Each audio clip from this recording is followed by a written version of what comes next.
It is now our privilege to welcome in one of our favorite people to have ever graced this show. He is BYU basketball radio analyst and former Cougar Ironman Mark Durrant. Mark, puts on a great barbecue at his house, too. Welcome back to BYU Sports Nation. This ride with BYU basketball has been incredible. How would you explain how BYU has done this through the first 8 games of the season?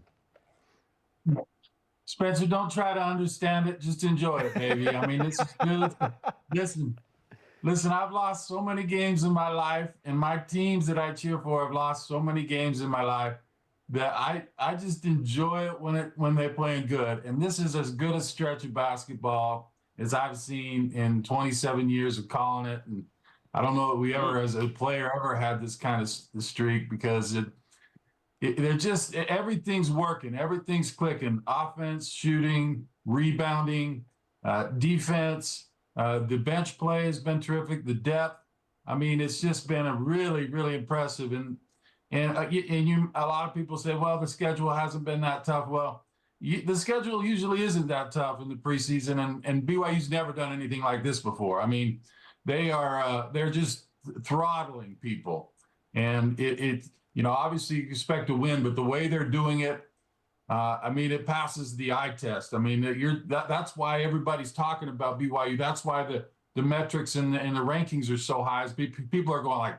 whoa, what is happening in Provo? And it's been fun to watch. If Florida State had played in football like BYU's playing in basketball, they'd be in the college football playoff. But that's another topic. Let's talk about your Christmas story lamp in the background, the leg lamp. It looks nice, man.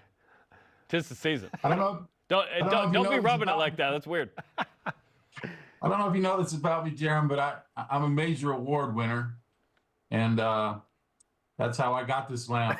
And what'd you do? You have to be careful because it's fragile, so you don't want to break it. What'd you do to win?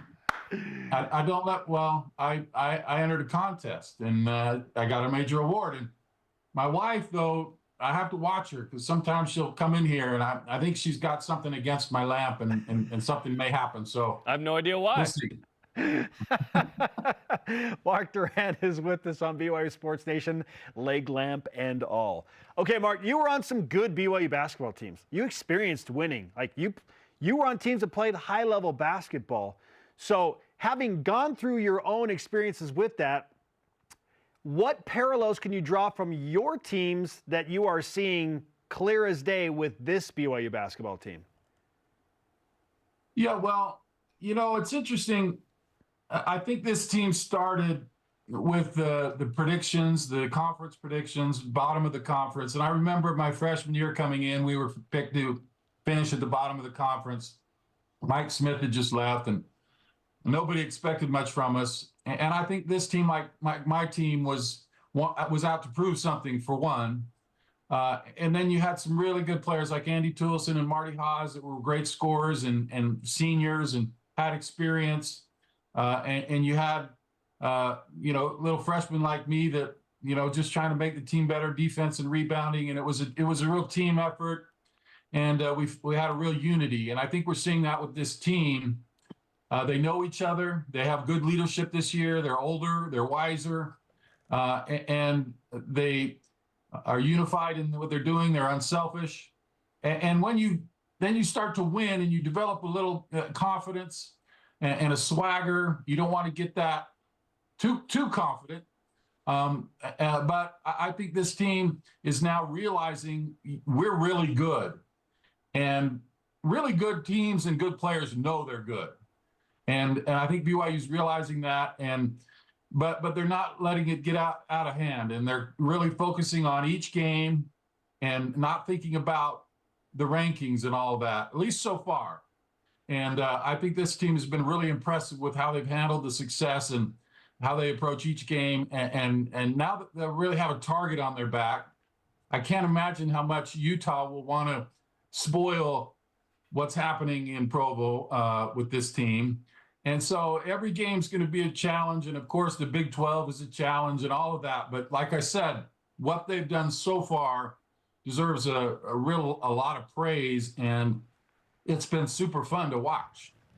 BYU did a nice job of the non-conference scheduling because walking into the year we thought, okay, all 18 games in the Big 12 are likely to be quad 1 or quad 2. You don't need to load up with hardly anything in non-conference. Yet BYU plays an NC State team that's top 60. Arizona State's in the top 100. Evansville we didn't think would be this good, but they're 113 in net. San Diego State, of course, is the crown jewel of the non-conference schedule so far, despite the loss to Grand Canyon last night. Now BYU plays the one true road game at Utah, as you mentioned. What do you expect from this BYU team in the one true road game of the 13 in non-conference, where they will be tested by a Ute team that is improved? Well, it's been a series of tests for this team, right?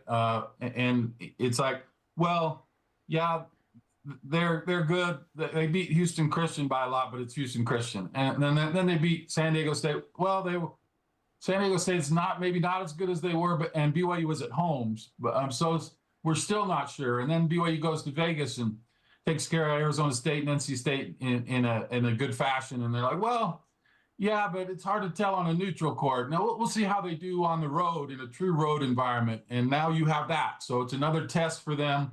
Certainly, it will be a test because Utah, super big, super tall. I know Brandon Carlson didn't play in the game last night. I don't know if he'll play Saturday. That would make a big difference. But Utah has a lot of size.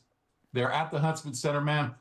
I have seen so much stuff in that building that I never have. I never have any expectations. I have no idea what's going to happen with that game. Strange things happen in that building.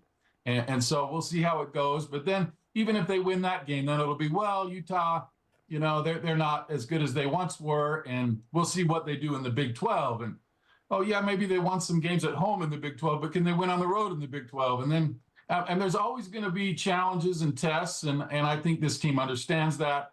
But, yeah, the first test is at the Huntsman Center at Utah against a big, talented Utah team, well coached.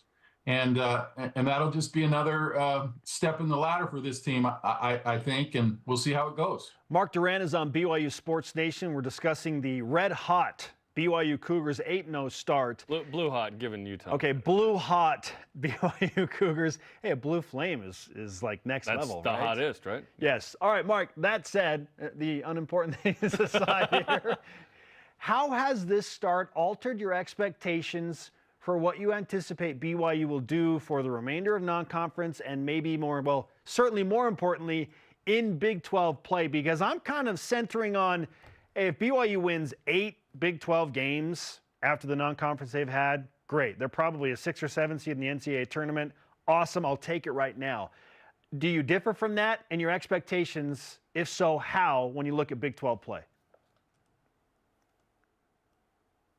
Well, I would say my expectations have risen exponentially, and I think everyone's have, and that's a good thing. I mean, if I'm a player on a team, I want people to expect us to win games, no matter what conference or where we're at.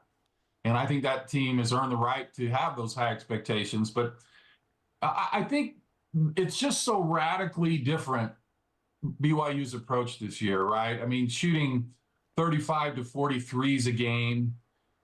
Sure, any team can do that, but to make the percentage they're shooting, that's really radical. And what that does, it gives you a chance to beat anybody.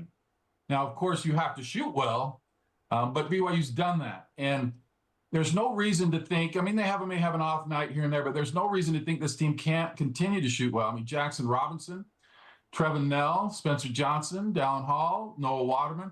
You've got 7 or 8 guys that are consistently good from the three-point line. So even if 1 or 2 is off, you're going to have guys hitting shots. So to be able to sustain those percentages and shooting that volume really poses an incredible challenge for teams that they play. And whether it's Kansas or whether it's Bellarmine or whatever you pronounce it, it's a challenge for them to stop BYU.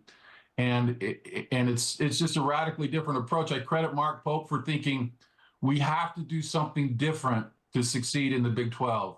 They're doing something different, and so far it's been a smashing success. Well said. Mark, it's great to talk with you. Always nice to see that lovely lamp in the background. I love lamp.